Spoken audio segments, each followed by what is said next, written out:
Your camera already has features you literally never use, but you still paid for them. Let's talk about it. Camera companies are amazing. Every year they release a new camera and they say, this one has 8K, 120 FPS, 60 megapixels, open gate, dynamic hyper cinematic sensor function with AI.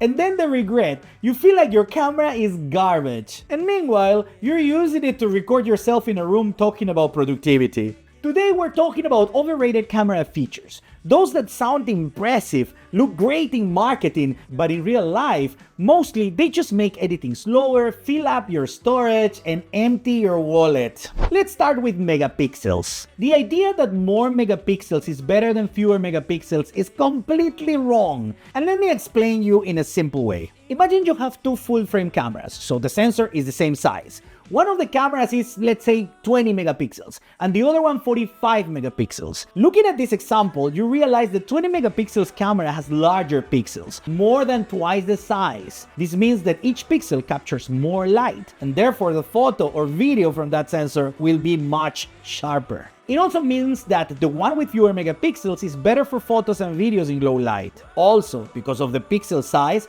it produces much less noise. More megapixels are good if you want to print large format photos or if you want to crop a photo you've already taken without losing resolution. But you can be sure that a 24 megapixel camera like this one, the Lumix S5 II, already captures images larger than you ever need. So buying a camera just because it's more megapixels isn't necessarily the right thing to do. Megapixels are an overrated feature. Now let's talk about the famous open gate. Everyone is talking about the famous open gate, but what is open gate? Simple. When you record a horizontal video for YouTube, you normally record in 16:9 aspect ratio. That is a rectangle. But if you think about it, a sensor isn't perfectly rectangular, meaning that when recording, we're not using the entire sensor. If we flip the camera to record a vertical video, basically the same thing happens. We're not using the whole sensor. Open gate on a camera allows you to use the entire sensor, so you record a video that it's almost square, not perfectly rectangular. And in that way, you take advantage of the entire sensor. It sounds cool, but if you're filming for YouTube, or maybe you did a wedding and then you want them to watch it in a TV, you're going to export it in 16:9 aspect ratio. You'll have to crop it to fit. You lose the extra footage you recorded. And the same thing happens if you want to record vertical. You will have to crop it and lose this part that the sensor got. Now, if you tell me that using the entire sensor, the video is going to have better quality, I mean, yes, but not at all. Because at the end of the day, when you crop it, even Superman couldn't tell the difference.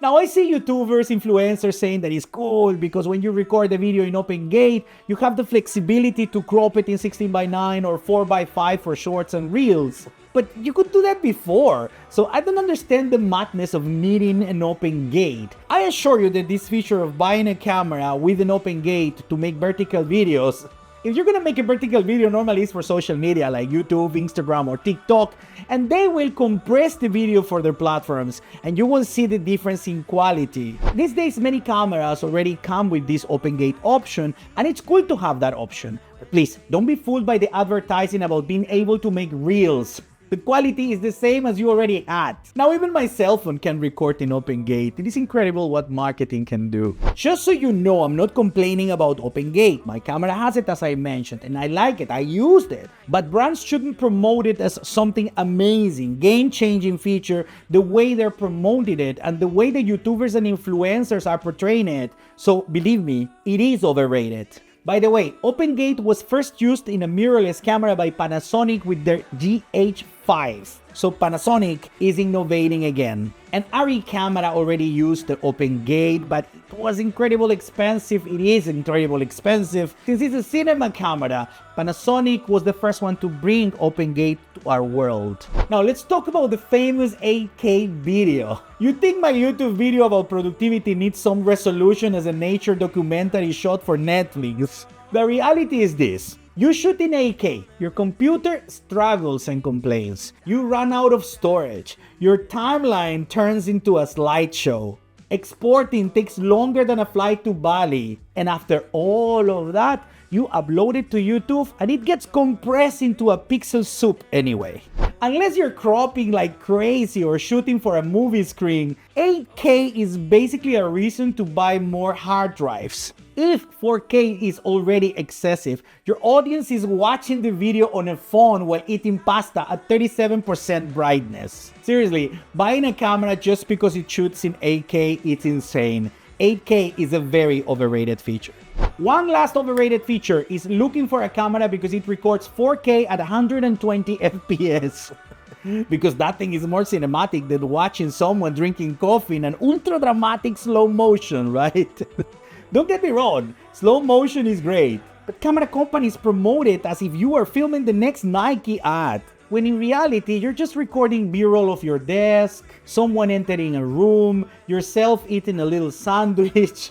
Do we really need 5 seconds of footage stretched into 20? Besides, high FPS usually means worse quality, more light is needed, larger files. Slow motion should be used when necessary, not just because your camera can do it. Otherwise, your whole video starts to look like a 2007 shampoo commercial. There are more features that you shouldn't pay too much attention to, but I think these 4 are the most overrated. Camera companies sell features. Creators need simplicity. So don't buy cameras for the specs, buy them for what you actually need. And remember this, the best feature on your camera is the record button. See you next week.